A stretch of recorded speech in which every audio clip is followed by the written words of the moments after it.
The United Nations General Assembly has been the sense for some memorable speeches. It has also been the setting for some outrageous performances and stunts. I-24 News correspondent Ellie Hochenberg looks at some of them.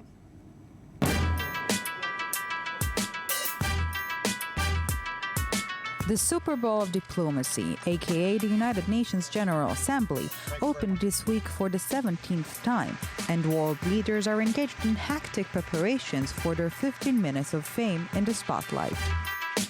One of them have already announced he is planning to steal the show, Palestinian President Mahmoud Abbas, who said he intends dropping a diplomatic bombshell in his expected speech. But will he make it to the notorious UNGA Hall of Fame? The green marble podium has known many peaks, from historic messages such as the one of Soviet leader Mikhail Gorbachev signaling an end to the Cold War and US President George Bush Sr. announcing the birth of a new world order, through unforgettable tongue slips such as the one of Uganda's military leader Idi Amin praising British Prime Minister Edward Heath by comparing him to Hitler, to extraordinary props like the bomb illustration of Israeli Prime Minister Benjamin Netanyahu. A red line should be drawn right here. In the 1960s, it was Soviet Premier Nikita Khrushchev who displayed his theatrical skills, enthusiastically banging his table and even taking off his right shoe, waving it in the air in defiance against the West. 14 years after, it was Palestinian leader Yasser Arafat, the first time Palestinians were giving such recognition. He too had a sense of theater, illustrating reality in a way no one could have remained indifferent to.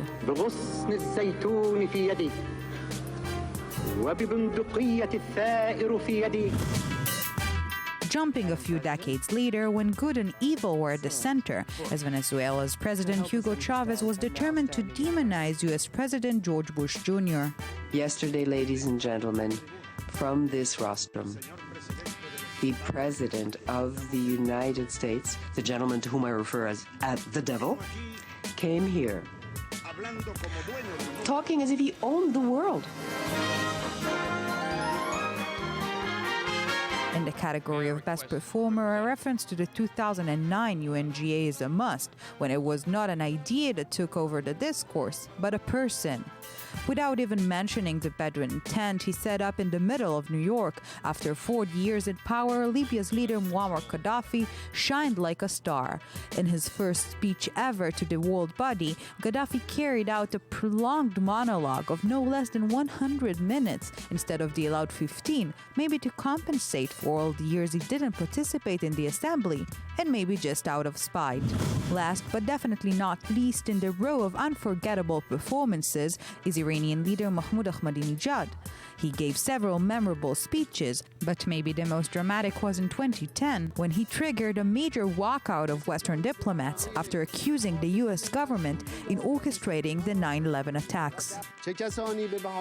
Who used the mysterious September 11th incident as a pretext to attack Afghanistan and Iraq, killing, injuring, and displacing millions in two countries with the ultimate goal of bringing into its domination the Middle East and its oil resources.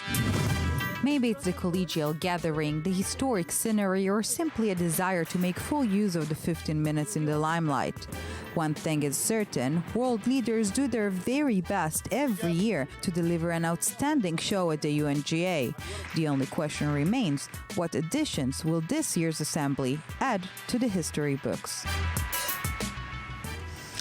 And with me right now here is our diplomatic correspondent, Elio Holmberg. Good evening. Good evening, also. You know, I don't want to sound rude, but I'm going to sound rude. It seems that this place, the General Assembly, is for the world leaders to just go there, go up and just say blah, blah, blah, blah, blah, Meet blah, and blah. greet.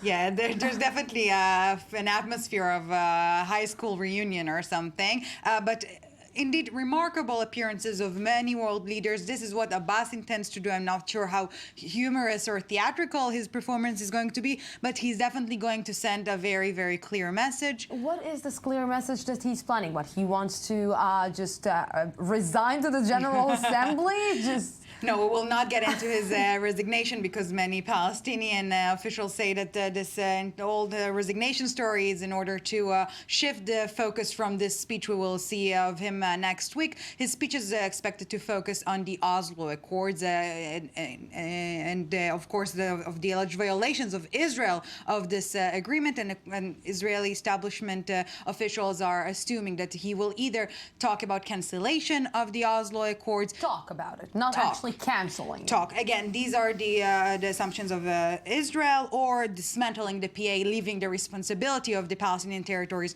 on Israel, or talk about declaring the Palestinians as a state under occupation. That means that they could ask for protection from the international community. You know, Ellie, I'm trying to understand, because if, for example, Mahmoud Abbas will give or deliver a big surprise in the General Assembly, how effective will it be? Because it seems that, okay, you're going out there, you're speaking, you're talking, but it doesn't have like big influence, and the UN doesn't have anymore a big influence on the world. So indeed, the basic questions on the influence, the credibility of world organizations in general, and the UN in specific, is raising time and time again. And we know, we're not academia people. We're not investigating the subject, but we can very easily look at the reality on the ground. And if we're talking about the Iran nuclear deal, the coalition against the Islamic State, to go back to the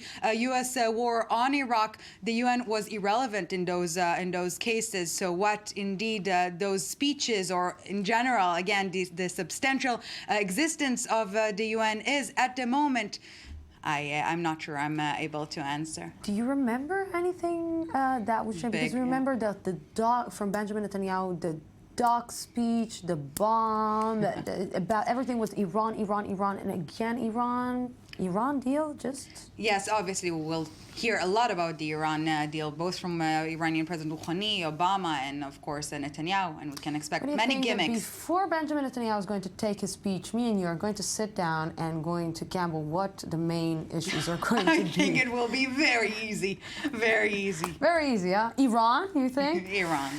Elio Holmberg, thank you very, very much for this. We're going out for a small break, 2 minutes, and we won't speak about Iran in the next 2 minutes, and I'll be back.